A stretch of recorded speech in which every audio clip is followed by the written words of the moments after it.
All right, what's up, you beautiful people? I have a great show for you today, unsurprisingly. So I'm going to lead with the best news I've seen in a while in just a second. Boy, am I excited to tell you the good news. So after that, we're going to get to a Republican governor throwing haymakers at Donald Trump's face. This shows that there truly is a war going on inside that party. The Republican base is unified behind Trump, but anybody who's an independent or moderate or not in the cult, they actually really don't like Trump, and that doesn't bode well for him for the general election. But to be fair, Biden has his own problems as well, but we're going to talk about that. Ron DeSantis gets incredibly petty and vengeful, and I am absolutely here for it. And then later on, Stephen A. Smith is in the news, and he's challenging people to debates, and he's trying to get political. And I absolutely love it because that man is one of the most entertaining people in America. So we'll talk about all that and more. Everybody do me a favor. Please subscribe to the channel. It helps out massively in the algorithm. It costs you nothing. Click that bell icon so you get a notification every single time a new video drops. And much love to everybody who supports this show on Patreon. That link's below if you're so inclined to help out. Remember, I've never talked to an advertiser, so we rely on your guys' support through small dollar donations in order for this show to be a thing. Again, much love to all you who are already support, and if you don't, please consider it. All right, let's dive into the great news here. Jon Stewart is returning as a part-time host of The Daily Show. Guys, I cannot express to you how ecstatic this makes me. So understand, he retired in 2015 from The Daily Show. 2015. That is almost a decade ago. So Jon Stewart missed pretty much all of the Trump era. He missed all the Trump era. He missed, the Biden era from The Daily Show. I mean, he did his Apple Plus show, which was a good show.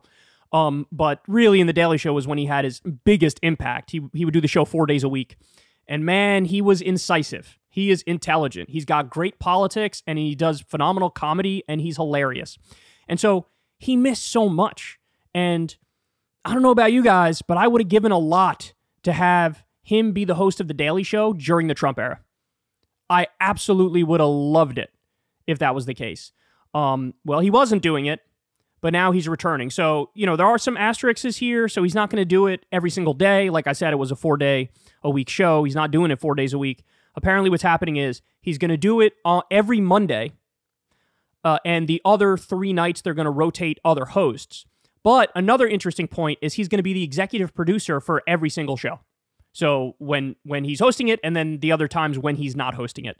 So guys, again, I don't know how to impress this upon you any stronger than I am, but this is really, really great news. So I'm very curious, why he felt like he wanted to go back and do this.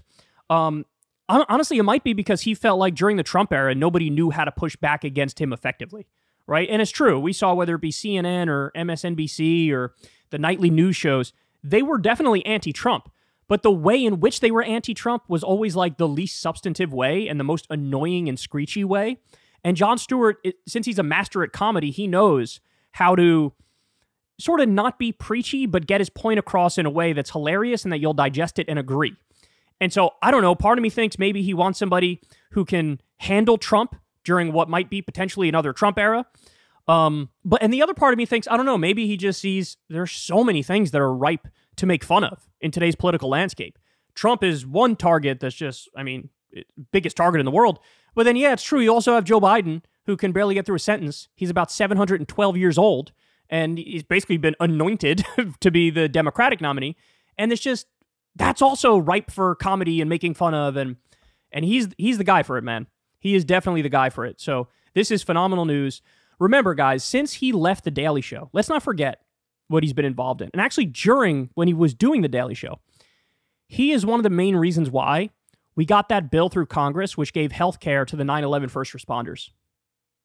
They were going to slap that down. Then Jon Stewart made it his own pet project and ended up pushing it through, shaming all the members of Congress, getting the rest of the media on his side against Washington, D.C. So that was huge. And then recently, I don't know how many of you remember this, he helped get the PACT Act through. And that was healthcare for veterans who were exposed to toxic burn pits. That's one that Congress did actually slap it down. Every Republican voted against it initially. Then Jon Stewart got out the whooping stick, went on a crusade, and got the media on his side for this one as well.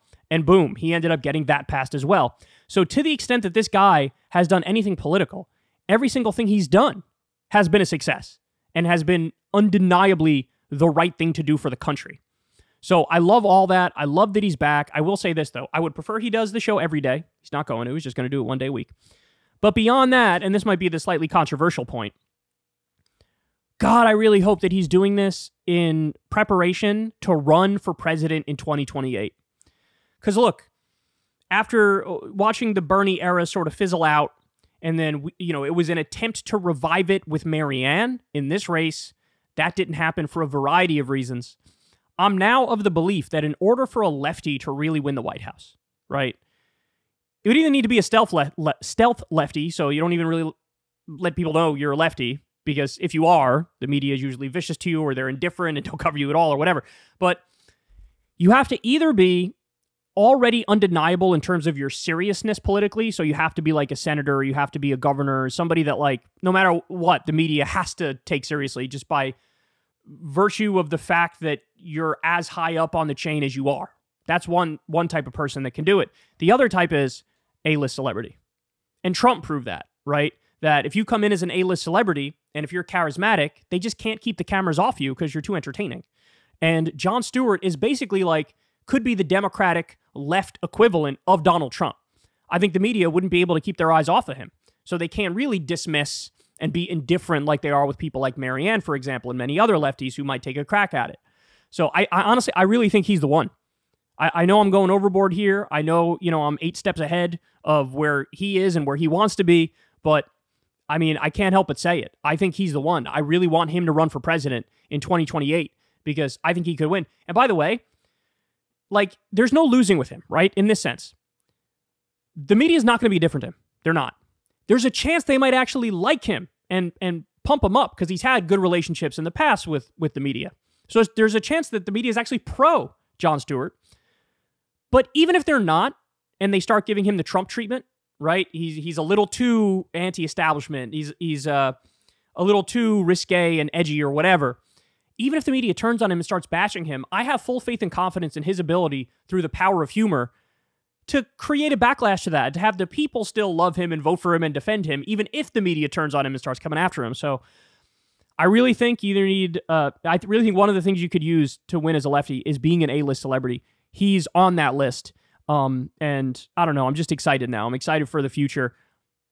Even if he doesn't do the show 4 nights a week, good. I'll take 1 night a week. That's good enough. He's incisive. He's important. He's necessary. His voice could help guide the era. And then again, I really hope he's setting up for a 2028 run. Jon Stewart, please, please, please run for president in 2028. Please, for the love of God, do it, do it, do it. And I hope you guys agree. I hope you spread it far and wide because I'm out of ideas. I'm out of ideas. We've tried. We tried a number of times. Tried twice with Bernie. Tried again with Marianne.